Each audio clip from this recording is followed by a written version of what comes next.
Мої вітання. Мене звати Олег Борисов. Ви дивитесь телеканал АТР. Продовжуємо прямий ефір. Наступні 40 хвилин будемо з вами спілкуватись на найактуальніші теми. Одразу хочу познайомити вас з нашим сьогоднішнім гостем. Це Віктор Ягун, генерал-майор СБУ, заступник голови СБУ у 14-15 роках. Вітаю вас. Доброго здоров'я. Саме з паном Віктором будемо обговорювати найактуальніші теми сьогоднішнього дня.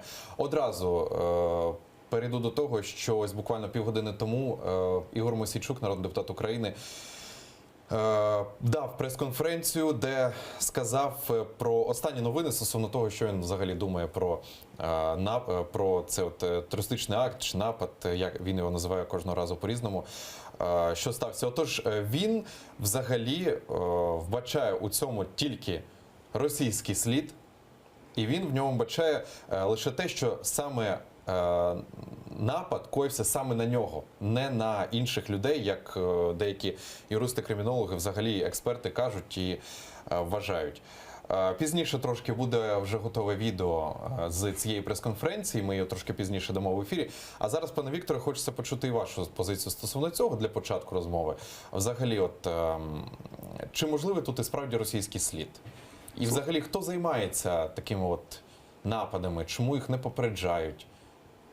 Ну, по-перше, справді важко попередити. Ви знаєте, що є країни, які в плані запобігання терористичним актам стоять набагато вище нашого досвіду. І там не можуть запобігти таким актам. Це раз. А друге, що стосується безпосередньо саме цього випадку біля Експрес-ТВ, хочу сказати, що або ми йдемо на поводу в політичних діячів, або ми все ж таки будемо проводити якісне кримінальне, в першу чергу, розслідування. Якщо ми хочемо провести кримінальне розслідування і знайти правду, то тоді нам треба відсторонитися від будь-яких заяв і все ж таки розглядати всі можливі версії, а не зупинятися на якісь одні. Вся справа в тому, що Мосійчуку вигідно зараз концентрувати увагу саме на себе, тому що він політик, тому що це йому в першу чергу. Я розумію його стан, я розумію, що він постраждав, але разом з тим давайте будемо об'єктивно ставитися до процесів. Експерти все ж таки мають дуже багато питань до цього вибуху і не все так однозначно. Ну от стосовно версій, до речі, їх тут вже нарахували, ось ТСН, бачу, пише ТСН.ua, тут взагалі 7 версій. Тут і про російський слід вбачають, і те, що взагалі його діяльність робоча саме Мосійчука.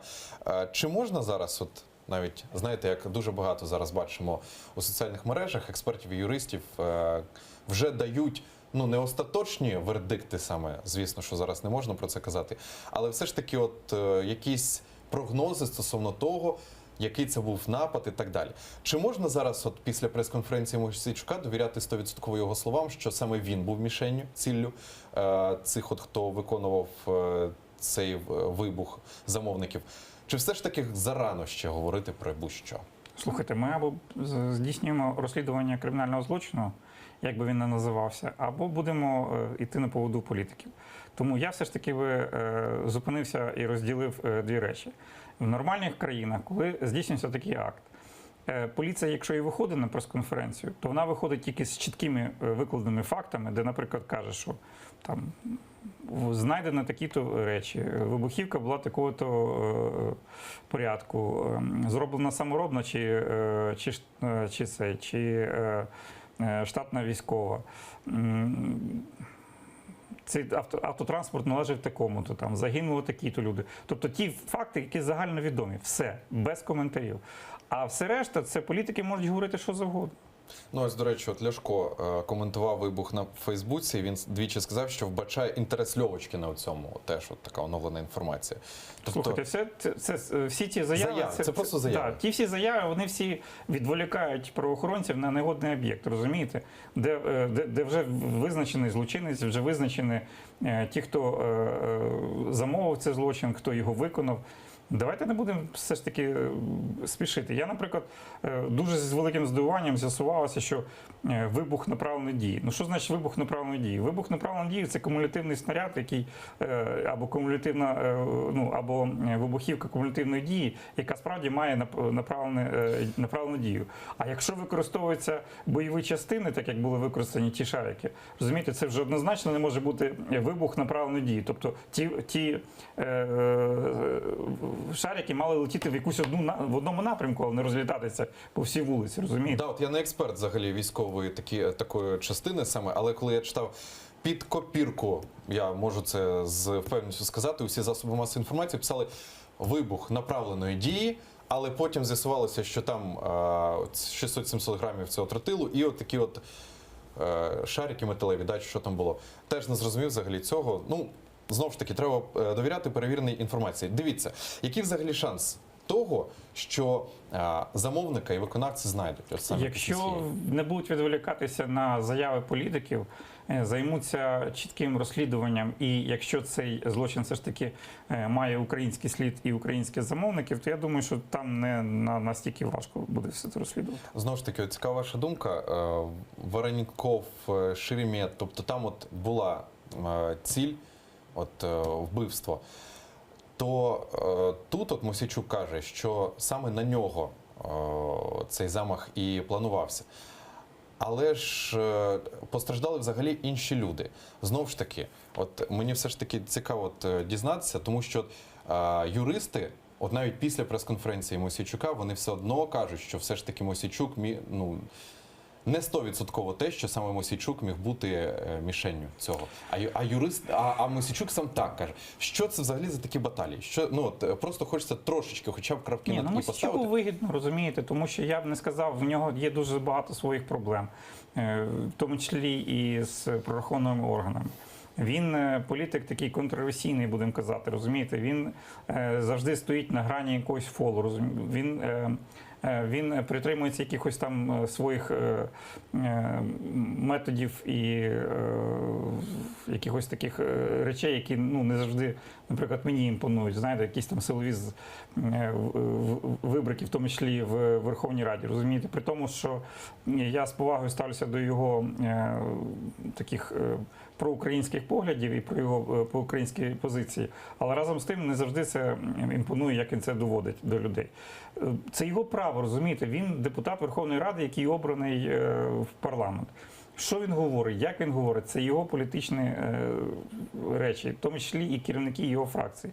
Тому я би все ж таки відсторонився і більше уваги приділяв би нашим правоохоронним органам, які мають все це розслідувати, і без тиску, розумієте, це фактично є тиск на слідство зараз, в даний момент.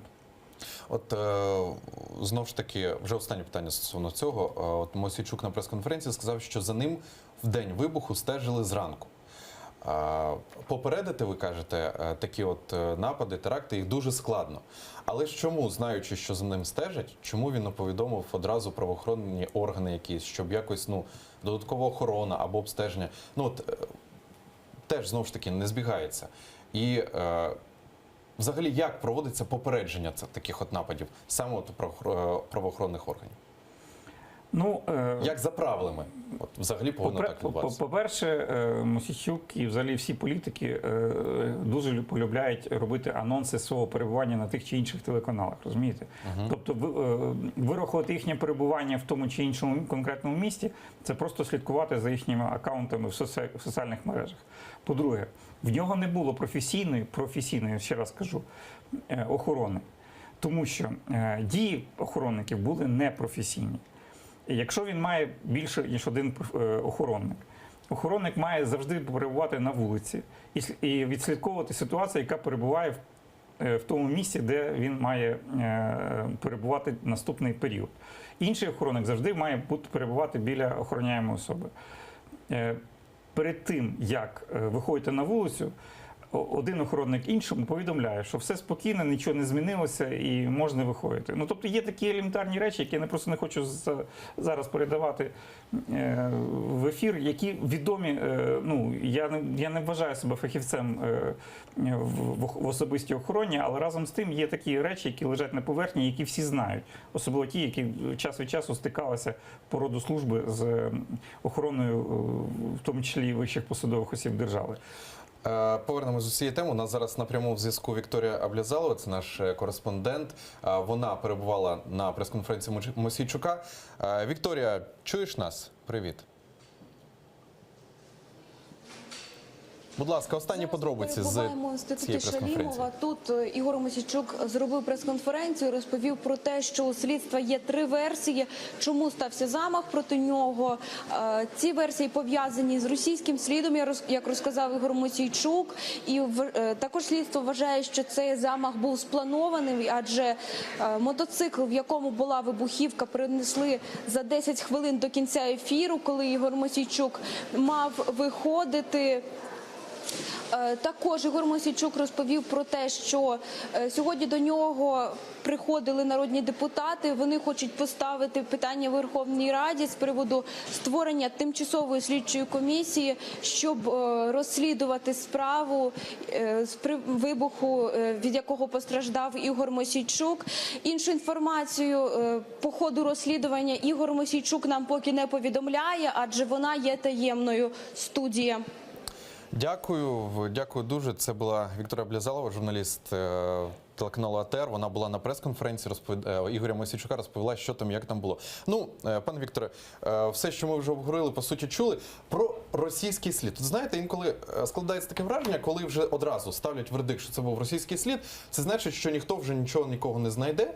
І взагалі вже кінця цієї справи можемо не побачити. Ви в це вірите? Ну, це калька з тої самої ситуації, яка відбувається зараз десь в Криму чи в Російській Федерації, коли будь-який злочин, який треба на когось повісти, відразу з'являється якась там українська ДРГ, яка щось там планувала і проводила, розумієте? Ну, не можна так. Все ж таки треба бути вище тих всіх моментів і доводити професійно. Якщо ми професійно доведемо, і цей професійний доказ можна буде потім використати проти Російської Федерації в міжнародних судах, це було би просто плюс всім нам, і я маю на увазі в першу чергу нашим правоохоронним органам. Тому що не можна так голослівно оголошувати такі резонансні справи злочинами Російської Федерації, а потім тихенько відходити в сторону і казати, ну знаєте, ми не змогли довести, воно все неможливо, ви ж все розумієте. Так не робиться. Треба все вести професійно і все вести чітко, відразу ж відсторонившись від тих всіх заяв, які роблять політики. Взагалі, скільки може тривати це слідство? Ну, бачите, якщо це український слід, то я думаю, що протягом по гарячих слідах вже нічого не встановили, тому я думаю, що це затягнеться на довший час. Але ще раз говорю, я не відкидаю російський слід і не відкидаю можливості замаху на Ігоря. Але сам факт, розумієте, не можна зразу все навколо нього крутитися. Не можна, треба зразу відділяти. Є правоохоронні органи, а є заяви політиків. І якщо таким чином піти, то ми підемо на поводу в політиків, тоді слідства не буде. Ось теж є оперативна інформація така, що вже прокоментували ситуацію зі сторони Кадирова. Там сказали, що відношення не мають. Якби вони хотіли чинити цей замах, то довели б справу до кінця. А експерти говорять, що Кадирову взагалі ця ситуація не потрібна зараз через вибори, в яких він бере участь.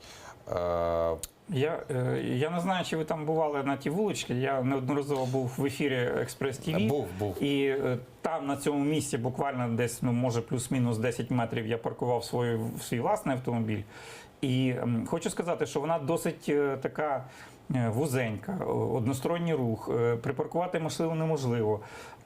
вона не освітлюється в тому плані, Взагалі. в якому треба. І здійснити теракт, який, ну, терористичний акт, а якщо замах на безпосередньо на якусь особу, ліквідувати цю особу в безпосередній близькості, це взагалі не складає ніякого труда. Тому що там, наприклад, є таке містечко, просто напроти дверей є кіоск через дорогу. Це, ну, по прямій десь може 20 метрів. Для будь-якого професійного кілера, навіть з короткоствольної зброї, 20 метрів не складає труда здійснити постріли.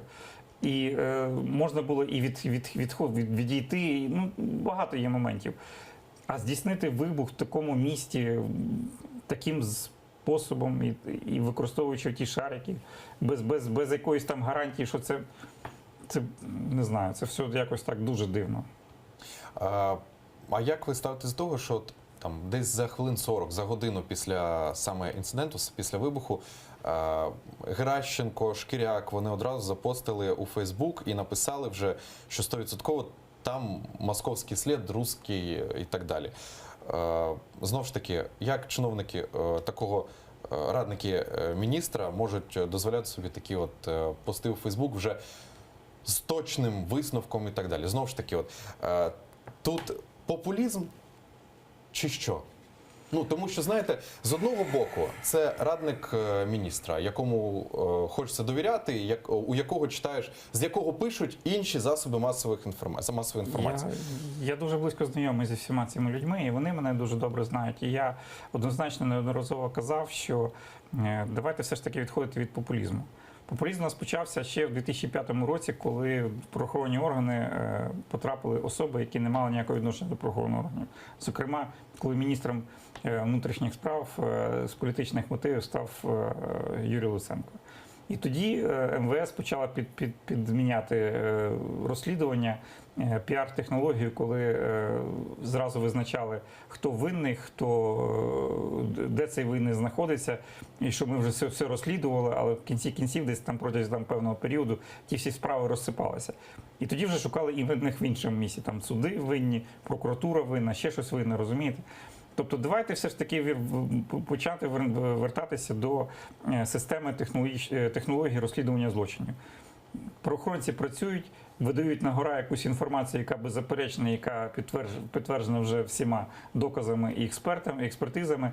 Мені, до речі, останнім часом я бачу, все ж таки змінилася позиція Арсена Авакова, який вже не так голословно починає десь там щось писати, а все ж таки відійшов в сторону, і якщо і щось пише, то вже таке, знаєте, таке беззаперечне, як кажуть.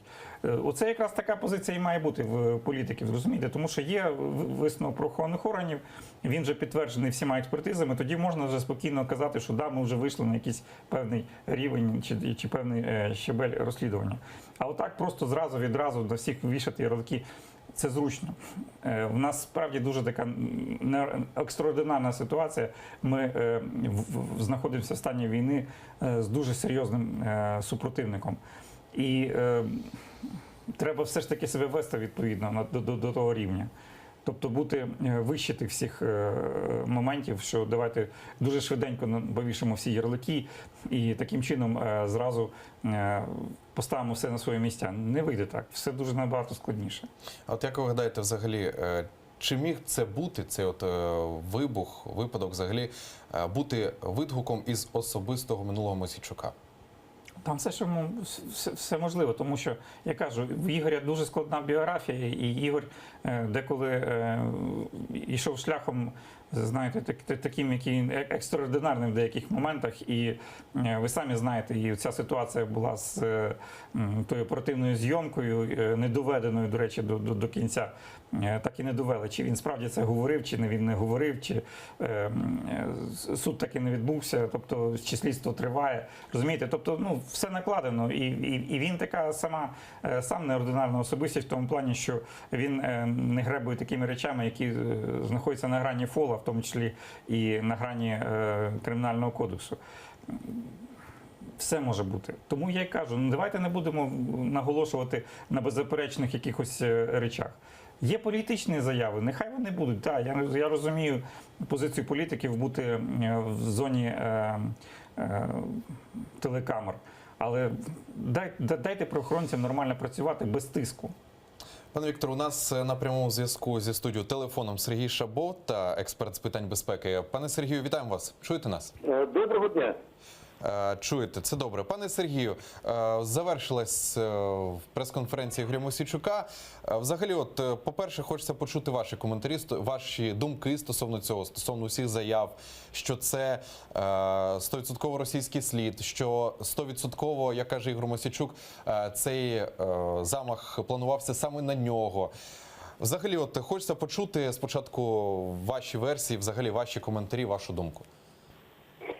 Ну, я хочу сказати, що, мабуть, я не знаю жодного аналітика і експерта, який ще кілька днів тому коментував свої точки зору на саму ситуацію, так, пов'язану з абсолютно трагічною подією біля телеканалу «Еспресо».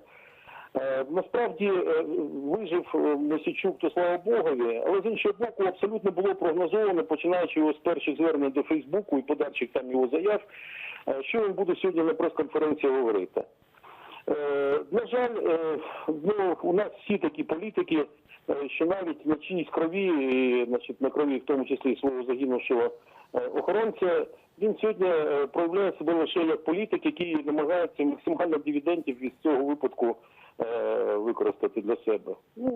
І більше навіть коментувати нема що, тому що я майже дослівно, жодної думки, якоїсь там оригінального бачення, тут і не могло бути. Більш того, страшно думати, що в такий спосіб у нас взагалі, на жаль, більшість політикуму українського достатньо аморальна. І люба ситуація сьогодні кожної політичної партії, тим паче той, якої претендує на те, щоб залишатися у владі, вона використовується лише для однієї цілі, показати себе, свою значимість, свою неперевершеність і більше нічого. Тобто, хочеться сказати, що це піар зі сторони Мосійчука? От зараз усі його такі гучні заяви. Звичайно, що так. Ви розумієте, слідство висновків ще не зробило. На жаль, підпорядкованість таким політичним цілям і задачам, воно, на жаль, на сьогоднішній день є домінантою в усіх самих гучних справах. І тому чекати того, що, наприклад, той же Мосійчук там змінив лексіправила там або щось, просто не приходиться думати. Тому він і мав це зробити. Мені здається, що якби він витримано сказав би, що все ж таки я довіряю слідству, є версії, вони різні там. І навіть існують версії, що це все ж таки і не на нього був замах. Дайте спокійно. Я думаю, що він значно авторитетніше виглядав. Бо чи здатний представник радикальної партії, тим паче Мосійчук, в такій ситуації так поступити? Я думаю, що ні. І останнє питання до вас стосовно цієї теж справи. Як ви вважаєте, от я нашому гостеві у студії Віктору вже ставив це питання, от до вас теж хочу поставити.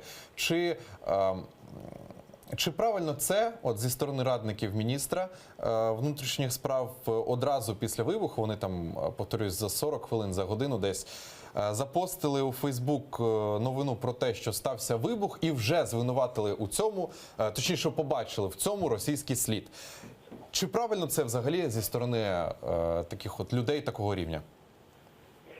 Ви знаєте, хочу сказати, що це вже стало такою складною, якраз запущеною хворобою нашої правоохоронної системи, в першу чергу тих говорящих голів Міністерства внутрішніх справ. Я не кажу про це, що це порушення, чесно кажучи, і процедурних моментів, тої ж самої презумпції невиновності, коли ще жодних висновків не зроблено слідством, а вже всі поспішають кидати словами, робити гучні заяви і це почесно свідчить про край низький професіоналізм, розуміння необхідності такої мудрої процедурної витримки. А по-друге, це, на жаль, нас завжди перетворює в якесь таке світове посміховисько, оскільки в більшості випадків версії або не підтверджуються, або вони остаються без жодних доказів, але на щось ніхто ніколи не вибачається. А воно десь в пам'яті фахівців і аналітиків міжнародного рівня залишається. І це створює певну картину нашої безпорадності в подібних ситуаціях. Ну а і на сам кінець ваші прогнози взагалі стосовно цієї справи. Наскільки може затягнутися ця справа, розслідування цієї справи? Ну, я скажу, що версій достатньо багато висунуто. Я думаю, що навіть той же Мосійчук, він свою прес-конференцію в значній мірі вплинув на те, щоб погасити зацікавленість слідства в енергійному, продуктивному і кваліфікованому слідстві. І я думаю, що цей політичний ангажемент, цей екстаз, який виник на тлі, собственно, кровавої драми, він, мабуть, всіх задовольнить і навряд чи будуть дискулярно ставити задачу продовжувати копати і дійсно знайти тих, хто замовляв, і тих, хто створив цей злочин. Дякую вам дуже. Сергій Шабов, та експерт з питань безпеки, був на прямому зв'язку телефоном з нашою студією. Пане Вікторе, маєте що прокоментувати? Бачите, експерт з питань, знову ж таки, вбачає тут популізм. Ми знаходимося на одній стороні, так що він просто доповнив мої слова. Вбачає популізм, і от ці всі заяви гучні, ці всі прес-конференції, вони, з одного боку, це добре, що так от інформують людей про останні новини, але знову ж таки запросто можуть ввести в оману. Це відволікання на негодний об'єкт. Розумієте, тому що це набагато простіше підмінити саме якісне слідство, ніж провести це слідство. Чи може впливати це якось негативно на розслідування? Самі такі Воно заяви? вже впливає, тому що ставить ту планку, на яку орієнтує оперативники, слідчі, які ведуть цю справу. Добре, дякую за коментарі. От я ще маленько, от у нас вже лишається 10 хвилин, я бачу, до кінця ефіру. Теж маленьку тему хотів з вами підняти. Подвійні та потрійні розвідники. От це питання стосовно Тимура Махаури, якого от підірвали у центрі столиці. Взагалі, от насправді про таких от потрійних розвідників я дізнався от лише після того інциденту, що стався. Розкажіть, що це взагалі таке, за яким принципом вони працюють? От для людей, які такі ж самі, як і я, що мало про це знають. Ну, насправді, якоїсь одної формули визначити не можна, тому що в історії є багато дуже таких людей, які намагаються бути корисними не тільки своїй безпосередній державі, а корисні своїм інтересам, в тому числі економічним, якимось там політичним, меркантильним. І завжди в таких випадках вони використовують фразу «враг мого ворога – це мій ворог», розумієте? Тобто вони не використовують якісь там ідеали захисту батьківщини, а вони просто використовують ті моменти і ту можливість, яка є в даному періоді. Визначити кінцево, як кажуть зараз модне слово, бенефіціара в ситуації, наприклад, з цією особою, яка була підірвана, дуже важко, тому що там і чеченський слід, і грузинський слід, і невідомо, чи там є ще турецький слід, тому що він перебував в Туреччині, і Туреччина там якось на нього впливала. Розумієте, дуже таке нашарування велике. Але з того всього можна визначити, що в нього був ворог – це Російська Федерація. І враховуючи, що у нас іде активна фаза війни, зокрема з Російською Федерацією, зрозуміло, що йому було цікаво перебувати на нашій території, використовувати наші можливості і цю гарячу фазу боротьби не тільки в своїх інтересах, а й в наших так само. Чому наші спецслужби до цього ставляться? Ну, дуже дивна ситуація, але разом з тим час від часу і нам вигідно таке мати, тому що через таких осіб ми маємо контакти, непрямі контакти з тими спецслужбами і так само використовуємо в темну чи напівтемну їхні можливості у своїх цілях. Ну, це класика з спецслужб, розумієте, вони завжди ходять на грані фолу, і в них є мета, і вони ту мету мають досягти, в тому числі і не завжди законними методами. Інша справа, що присутність таких осіб у нас деколи вже починає зашкалювати, розумієте? Це приблизно нагадує ситуацію, яка була в Польщі напередодні Другої світової війни, де пересікалося багато розвиток, там і німецька, і радянська, і англійська, французька, і всі вони там щось між собою ходили навколо себе і все щось вирішували, розумієте?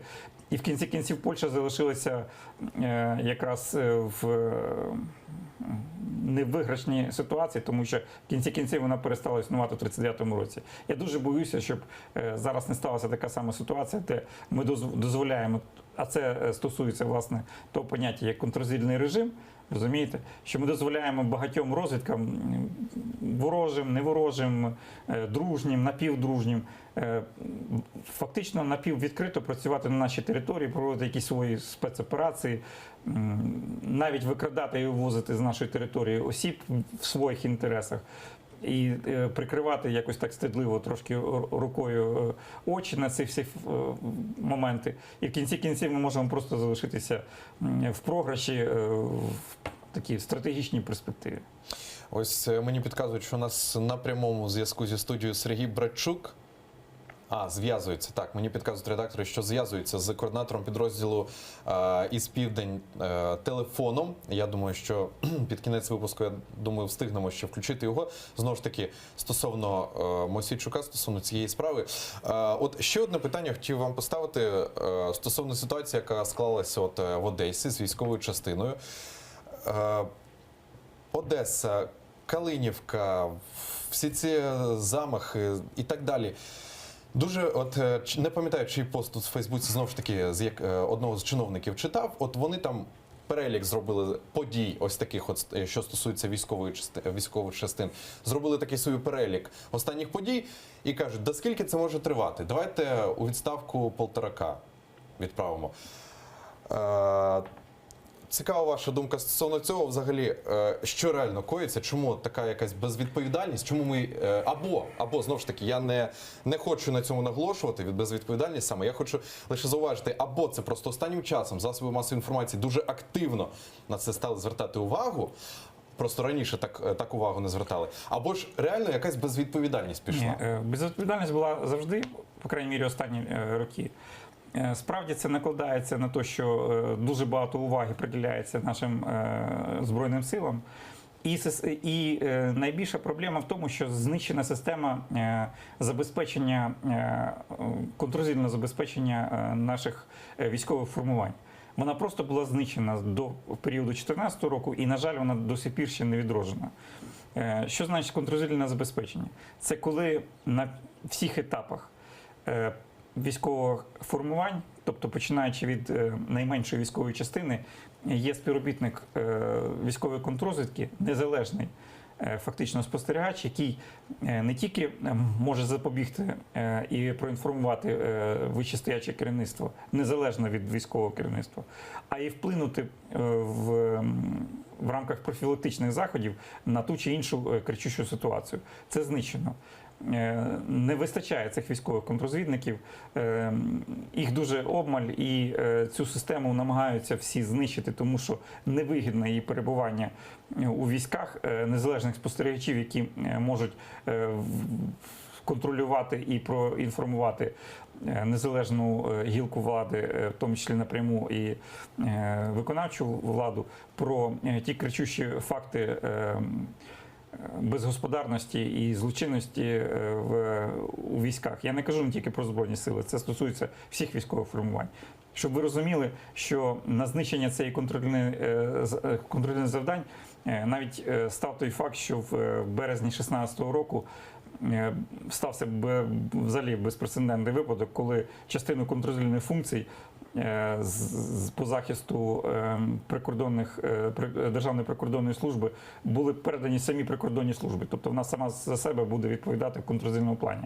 Розумієте, ну це просто, знаєте, я розумію, що внутрішня безпека, вона має багато повноважень, але як факт свідчить самі себе, знаєте, вони десь на якомусь етапі просто десь знищуються і інформаційні матеріали, і самі дії. Служба військового правопорядку ніколи в житті не зможе незалежно прослідкувати і провести якісь розслідування по фактах зловживання командування, яке в кінцевому порядку стоїть вище над ними. Дякую за відповідь. І зараз ось мені підказують Сергій Братчук, координатор підрозділу «Інформаційний спротив Південь», телефоном зі студією. Пане Сергію, вітаю вас. Вітаю вас, студія. Доброго дня. Доброго дня. Будь ласка, коротко, у нас лишається вже 3 хвилини до кінця ефіру. От про Мосійчука, про його заяви, взагалі про попередні вже, ну, зі слів Мосійчука, 100% заяви про російський слід і що замах планувався саме на нього. Розкажіть, будь ласка, вашу позицію, що ви з того всього думаєте? Ще раз прошу повторити запитання. Вас не дуже добре чути, якщо можна коротенько. Цікава, коротко, ваша позиція стосовно Ігоря Мосійчука, ситуація, яка склалась, і стосовно тих заяв, які вже озвучив сам Ігор Мосійчук, це 100% російський слід і 100%, що саме на нього планувався цей замах. Ваша позиція?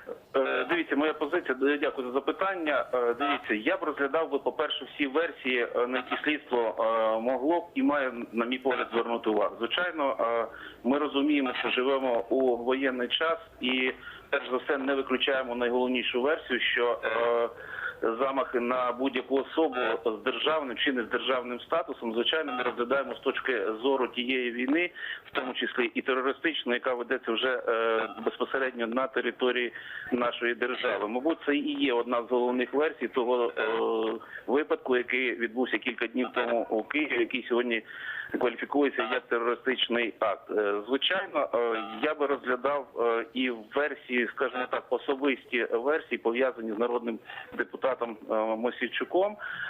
Це теж не виключення. Можливо, це є, на мій погляд, дві найголовніші версії, на які слідство могло б звернути увагу. І я думаю, що саме у цьому інформаційному розрізі і буде йти розслідування.